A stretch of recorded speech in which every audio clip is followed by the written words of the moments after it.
বাংলাদেশের 13তম অন্যতম একটা বিপিএল হলো এবার।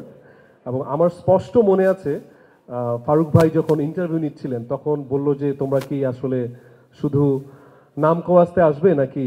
আমরা বললাম যে আমরা ক্রিকেট এবং মানে খেলার সাথে রিমার্ক হারলেন এবং আমাদের যে আর্টিস্ট আছে যারা সামনে বসে আছে সবাই আমরা একসাথে হয়ে, যেমন আমরা বলিউড দেখি বা অন্যান্য দেশে যেরকম দেখি, আমরা এর চেয়েও ভালো কিছু করতে চাই। বান্ডেল থাকলে প্রতি সেনমানিতে টাকা বাঁচবে। বিকাশ সেনমানি বান্ডেল কিনে জিতুন প্রতি লেনদেনে। তো ফারুক ভাই কথাটা বললো যে দেখবো তোমরা পারো কিনা। তো এর পরবর্তীতে আমরা কিন্তু বাংলাদেশ ক্রিকেট লিগ মানে প্রিমিয়ার লিগ যেটা, ওটাতেও আমরা স্পন্সর ছিলাম, আমরা টাইলক্স ছিলাম। তারপরে একটা ক্রিকেট টুর্নামেন্ট বিহা একটা সুন্দর একটা আয়োজন করছে, সেটার সাথেও আমরা মানে আছি। সো ফারুক ভাই কথা দিয়ে কিন্তু আমরা আসলে কথা রাখছি।